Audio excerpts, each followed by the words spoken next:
In this lesson, you will learn about the constituent parts of the nervous system, how nerves are constructed, and how they pass electrical impulses from one part of the body to another. A human being has 5 senses to enable him to perceive his environment.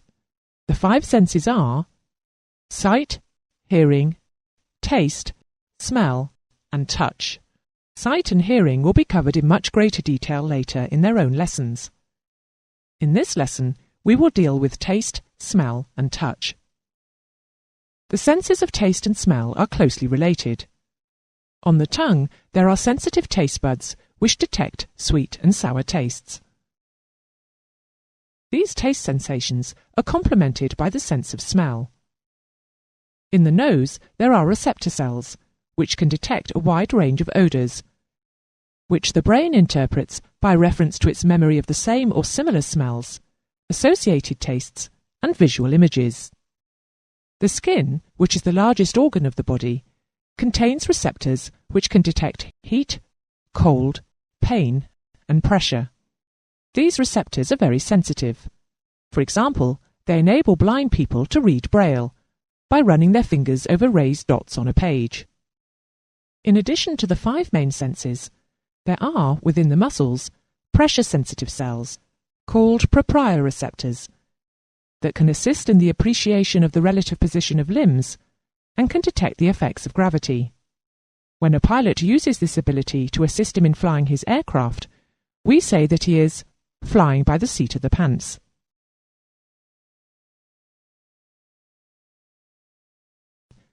As the most complex of the systems in the human body, the nervous system is responsible for sending, receiving, and processing nerve impulses.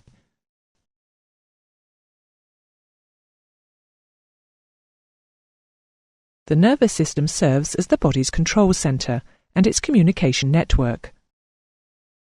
The nervous system integrates countless pieces of information and generates reactions by sending impulses through the nerves to trigger organs such as muscles or glands. All of the body's muscles and organs rely upon these nervous impulses to function. The organisation of the human nervous system is shown in this diagram, from which we can see that there are 2 main divisions, defined by reference to location. These are the central nervous system and the peripheral nervous system.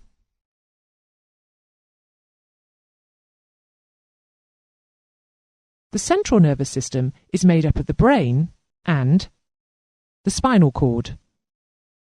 Here we see some of the areas of the brain and their functions. Move the mouse over the brain to see which part of the brain controls different functions. The spinal cord links the brain to other parts of the body and carries messages to the brain from the sensory or afferent neurons, and from the brain to the motor or efferent neurons.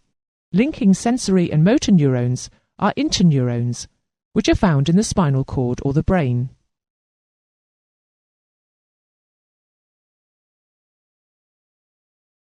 The remainder of the nervous system, other than the brain and the spinal cord, is referred to as the peripheral nervous system.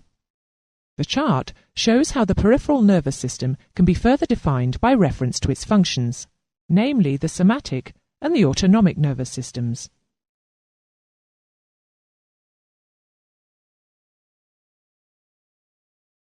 The somatic nervous system, which performs voluntary actions, comprises the sense organs and the skeletal muscles. That is, the active part of the nervous system. It is made up of 31 pairs of spinal nerves and 12 pairs of cranial nerves. The body is also concerned with routine involuntary jobs, such as breathing, digestion, and chemical and electrical balance. This is the job of the autonomic nervous system, which functions without any conscious effort. The autonomic nervous system is a biological control system, which operates by the secretion of hormones and the transmission of nerve messages to the organs. The system is highly self-regulating in normal circumstances or environments, such as when we sleep or when we shiver.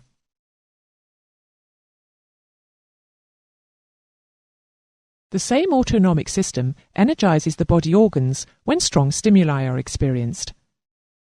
Two separate sets of motor neurons operate. One operates from the sympathetic system, which stimulates the fight or flight responses to threatening situations, for example by speeding up the heart rate, and the other set of motor neurons operates from the parasympathetic system, which relaxes the body, and, for example, slows down the heart rate when the danger has gone. This chart shows the application of the sympathetic and parasympathetic systems.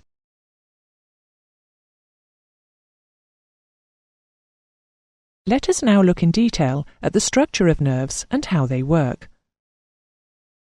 The nervous system is composed of nerve cells, or neurons, which conduct electrical impulses from one part of the body to another, sending instructions to act or to stop acting. For example, to tighten or relax a muscle, or to produce or stop producing a chemical or hormone. Neurons have three distinct parts.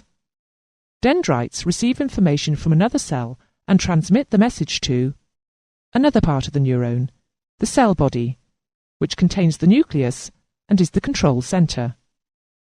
The third part of the neuron is the axon, which conducts messages away from the cell body to another neuron. Some axons may be shorter than a millimeter, while others may be as long as a meter. They are bundled together in thousands to form a nerve. Axons are protected by a myelin sheath, made up of many layers of proteins and lipids, that is, fat-soluble molecules. This covering is not continuous, but is made up of cells, rather like a long balloon twisted into shapes, called Schwann cells.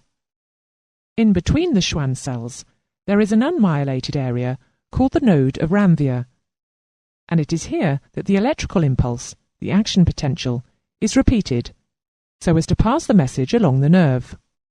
The myelin sheath around the Schwann cells is an excellent insulator, and allows the electrical impulse to jump from one node of Ranvier to the next at a speed of about 100 meters a second. How then is this electrical impulse generated, and how does it move from one cell to the next? Neurons can respond to stimuli and conduct impulses because a membrane potential is established across the cell membrane.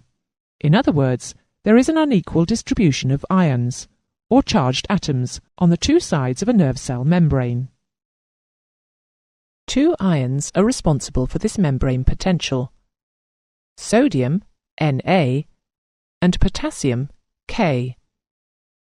This difference of electrical charge at rest is called the resting potential. The inside of the neuron, when it is not being stimulated or conducting impulses, is slightly negative, about -70 millivolts, compared to the outside of the cell membrane, which is slightly positive, about +70 millivolts.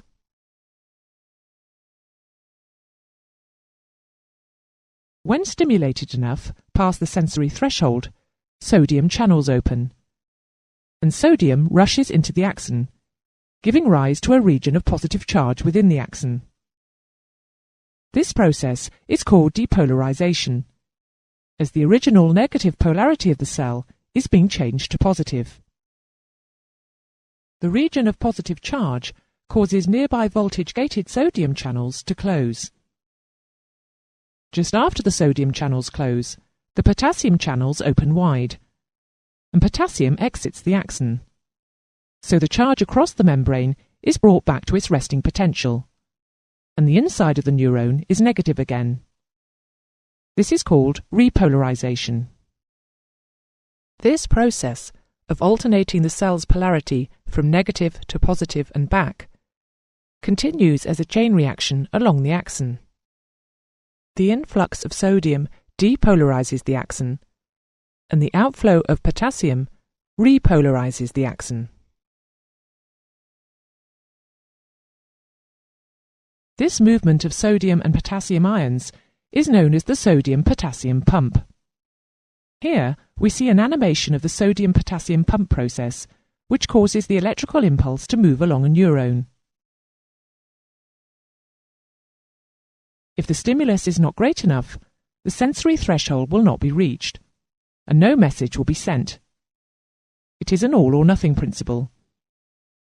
If the stimulus is strong enough, then the sodium-potassium pump will work, and the cell will depolarize, then repolarize, as shown on the graph. During the repolarization phase, the negative values inside the membrane sink to more than -70 millivolts, the resting potential. Until the cell returns to the resting potential value, no amount of stimulus will cause another action potential, and it prevents the recent action potential from passing back the wrong way along the neuron. This is known as the refractory period.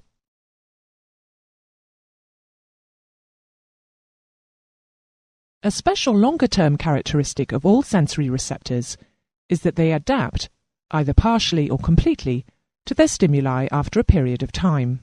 That is why, once you get dressed, you no longer feel your clothes, or, similarly, when you live close to a noisy road, you no longer notice the noise after a while.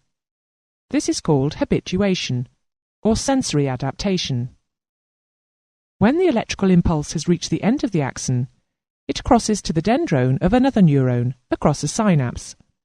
The arrival of the action potential at the end of the axon causes neurotransmitters, which are either chemicals or hormones, to be released into the gap, the synapse.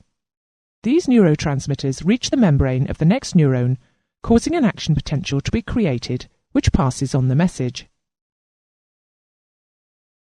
A reduction in these neurotransmitters can lead to serious illnesses. For example, a reduction in the level of dopamine, a hormone neurotransmitter, causes Parkinson's disease, the main symptom of which is a loss of muscle control. This illness occurs because there is insufficient dopamine to give instructions to the messages to pass from one neuron to another across the synapse.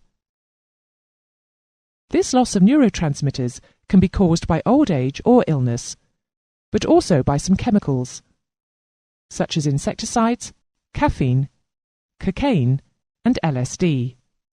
This completes our lesson on the nervous system.